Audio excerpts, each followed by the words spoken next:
What's going on, guys? It's Evan again from Dr. Connor's Young Adult Literature class, and today I'm here to talk about my critical remix project, for which I have focused on Sherry L. Smith's Orleans. I'm going to start here by showing you guys the original, which depicts our female heroine, Fen de la Guerre, looking out over the ruins of the Delta. Now I'll transition, show you guys my critical remix of the Dust Jacket, and discuss a little bit more how it celebrates counter stories throughout the text. I'm super excited, let's dive right in. As I mentioned before, I designed this to celebrate the counter story that I found in the neoliberal qualities of the novel. So in neoliberalism, it is assumed that if an individual is freed from government rule, then the institutions are deregulated, and it should be an overall equal playing field.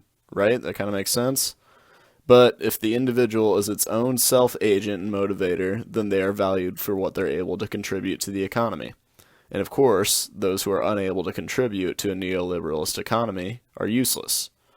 The whole Delta area in Orleans is quarantined after a Delta fever outbreak, and before that, the area is absolutely demolished by multiple hurricanes. Essentially, what the United States articulated through their decision is that the people in the Delta are as good as dead, their economy is shot, and they're not going to pour money into it anymore. In class, we actually discussed how the United States really considered this option of refusing to fund the relief efforts in Louisiana after Katrina. So my redesigned Dust Jacket comments on this by focusing on the location. In my case, I chose an actual photo of the Superdome post-Katrina, and I highlighted Fen as a strong female African-American character who remains focused on her mission while also sort of metaphorically having eyes all over the Delta. So I'm going to start on the back of the Dust Jacket where I wrote the abstract overview. I think that this will just kind of help set up the rest of my narrative. So I wrote, the Delta fever has struck the Gulf Coast after the area is destroyed by multiple hurricanes. After being quarantined and left for dead, life in the Delta is assumed to be non-existent.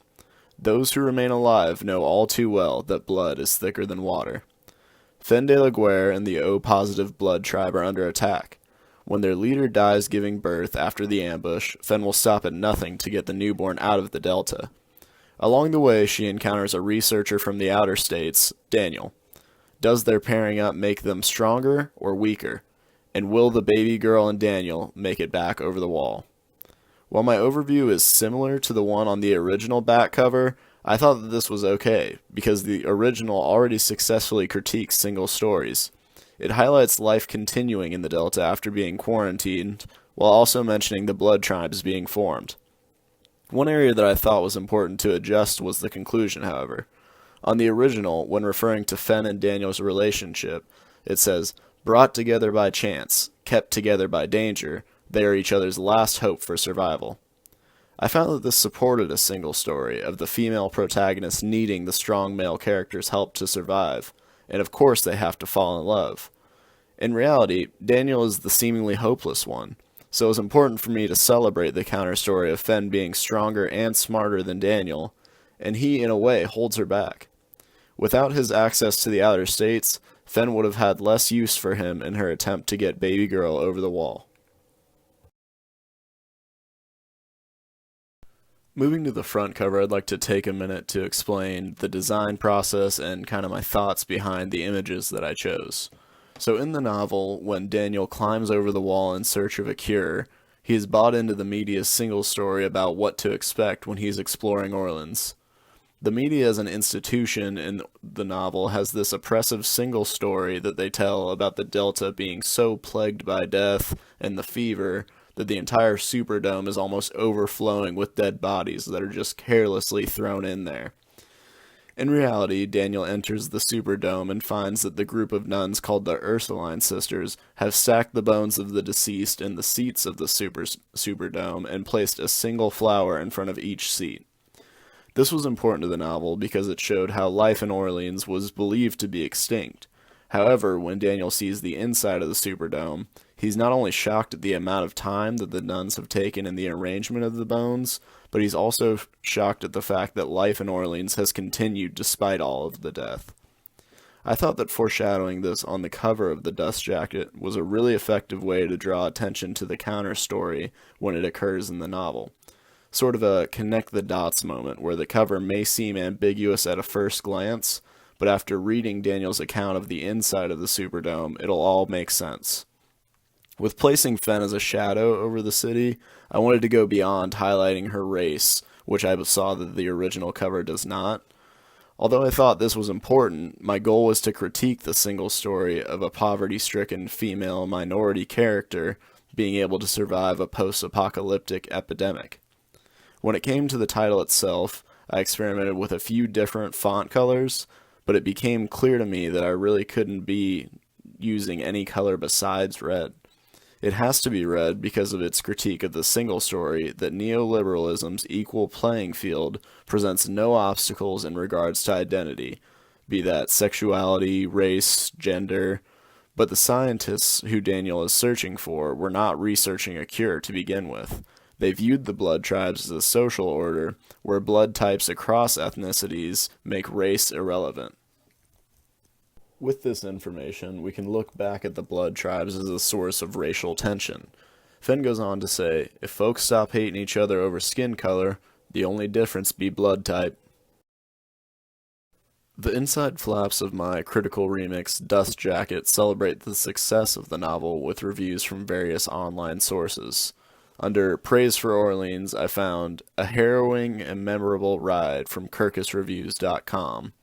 From the Booksmugglers.com, Orleans is a damn near perfect and in the running for one of my top 10 reads of the year. And then the last one from YABooksCentral.com, Orleans is captivating and a must-read for anyone who loves the dystopian genre.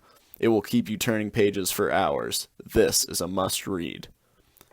And then as for the author's bio, I wanted to highlight her accomplishments and also reveal her dedication of the book to her mother, which I was actually unaware of while I was reading Orleans.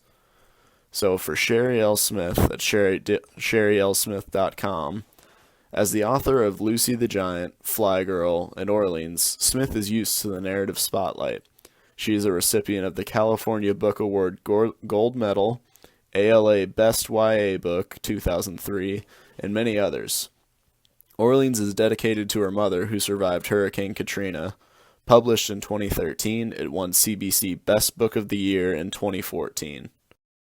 I was motivated to focus on this counter story because of the current epidemic we're facing. Today especially really put that into perspective as I had received 3 emails from the Chancellor of the University of Arkansas regarding the coronavirus outbreak and its potential to force the university to shut down campus. While I don't believe that it will be followed by multiple hurricanes, hopefully, I think that it warrants attention because through a neoliberalist lens, the individual is viewed as responsible for the continual expansion of its knowledge and skills. For college students transitioning to online classes in the face of the virus outbreak, this means that we will be held responsible for our promotion of the self. In turn, this means that in a neoliberalism situation, those who can't contribute are disposable. While the consequences may not be as dire in this situation as they are in Orleans, I believe people stand to learn compassion from attending to this closely. We are all human, and we all have our individual responsibilities to carry out in the face of adversity. But this does not mean that we cannot be like Fen and guide a stranger through unfamiliar terrain.